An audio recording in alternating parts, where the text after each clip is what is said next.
Page 14, Come Dance the Polka. It's a fun little piece. Get to move around a little bit. There's some good exercise going on in here. Not exercise as in getting tired working the muscles. Exercise in technical practice. There's some technique going on in here.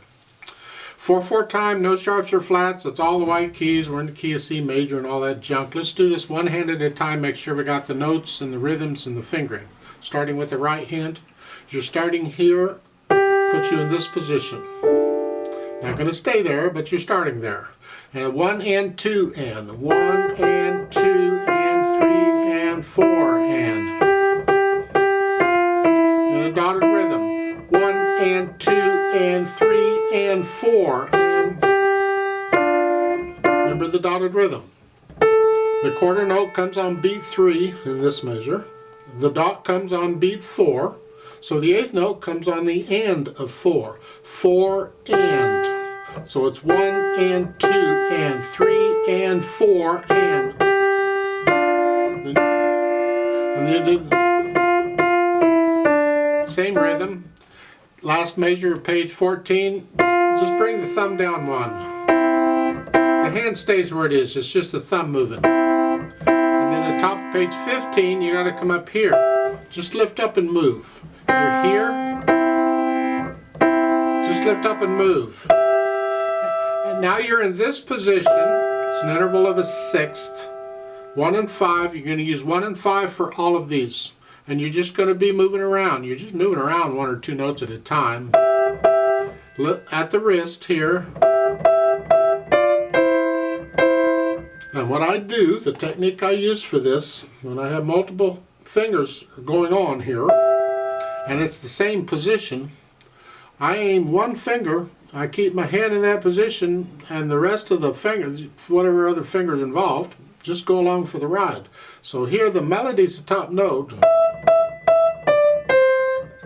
Practice aiming that. And when you're sort of comfortable aiming that finger, then add the thumb to it. Just keep your hand in this position. But I'm thinking about the little finger.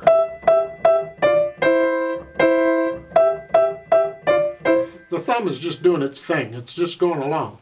And as long as you keep flexing the wrist, then you don't have to worry about tensing. Because really the tendency in this kind of thing is you want to keep your hand in that position, you'll start tensing up. You'll get, oh, I've got to stay here. But if you'll flex the wrist, you don't have to worry about that because you can't do both. You can't be tense and flex the wrist both. It doesn't work. So just flex the wrist. The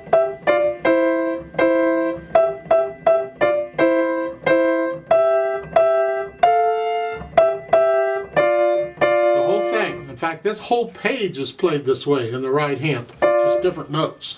Because the third line, you're up here. 1, 2, 3, 4. 1, 2, 3, 4. So forth. And when you get to the bottom of the page and you repeat, see the reverse repeat sign at the third line? There's a note to play it the second time an octave higher.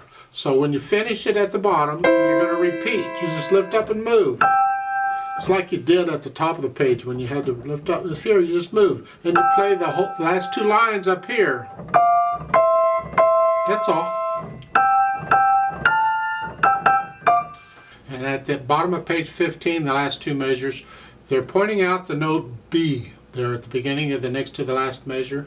You have middle C, and you'll notice that note is right below the ledger line. It's a B. Just go down 1 note. It's here. So you're here. And you need to memorize that note if you don't know it. It's a B. Just know it.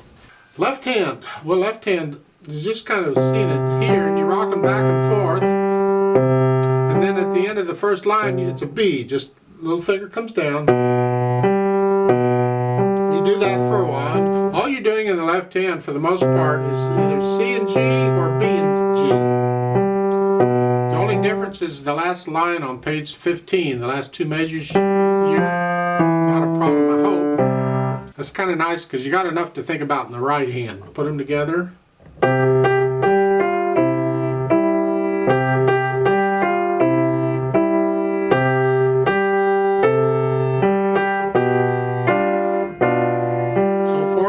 You go to the top of page 15. And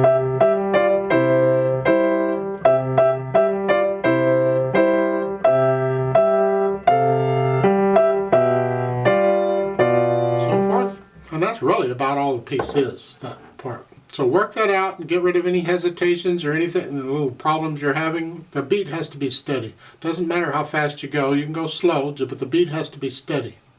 Then we can add the articulation. And again, I'm going to use a nice light wrist staccato. This left hand is staccato throughout the whole piece. There's a note there under the first line there is staccato throughout. Usually it would say sempre staccato, or sempre. You'd get something which just tells you keep doing what you're always doing. Just keep doing it. So it's, and the right hand is legato and staccato both. And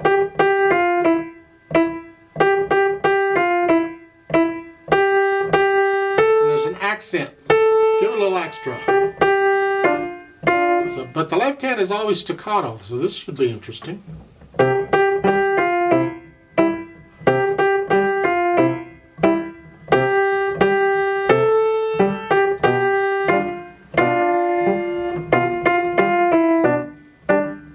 So forth.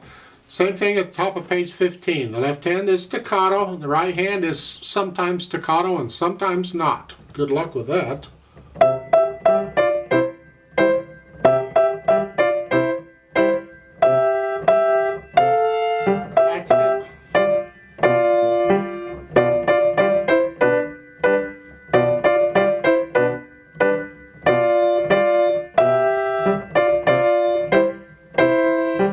Then the third line down, you're here. The second measure, that third line, in the right hand, they're both accented. Not the left hand, just the right. Get a little extra.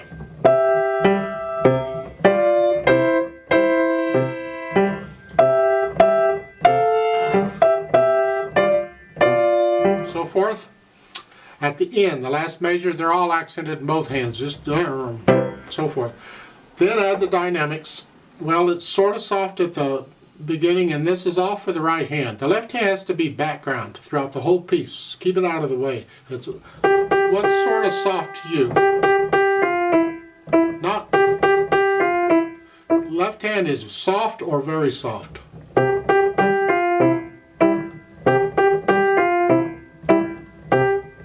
Now the accent brings it up one notch, so it's like medium loud there. But you're still medium soft here. It's just for that one note was medium loud. Then when you get to the top of page 15, you take it up to medium loud in the right hand. Whatever that is, keep the left hand soft.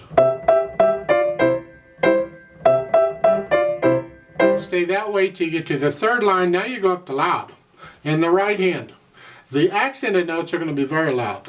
But the left hand, you can bring it up, maybe medium soft to medium loud, but keep it under the right hand.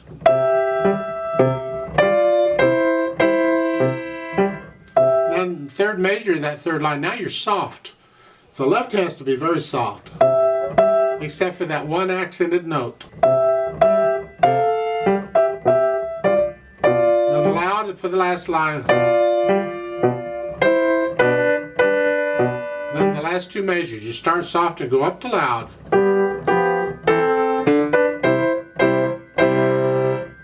And here in the last measure, I would play them all, you bend staccato. And the last measure, do both hands the same. Just disconnect the notes. Don't play them real short. Guess you could if you wanted to, because it's an interpretation. People interpret music differently. If you feel like you want short staccatos there, go for it. I don't care. There's no staccatos written for the right hand, but I would still suggest you play both hands the same here for whatever you do. So if you maintain the staccato in the left hand, then you're going to play the right hand staccato. Otherwise, you got to take the staccato away for the left hand and just whatever. I mean, that violates what they said at the beginning, but maybe they didn't really mean that throughout. I don't know. Then we add the speed, sort of fast again. We've had a lot of these sort of fast things. To you, what is that? And it has to be accurate. What can you do? You find the hardest part, like this part. How fast can you play that accurately? And that'll tell you how fast you can play the beginning, because the whole thing needs to be one speed. So it's a...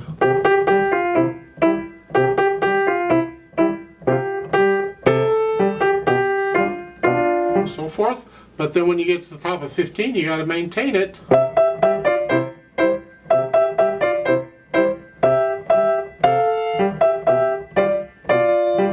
So forth. So whatever you think it is, it's got to be accurate.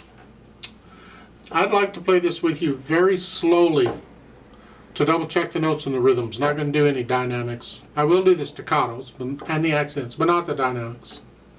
So I'll give us 4 counts. Let's go. And we're going to do all whatever the repeats and all that junk is.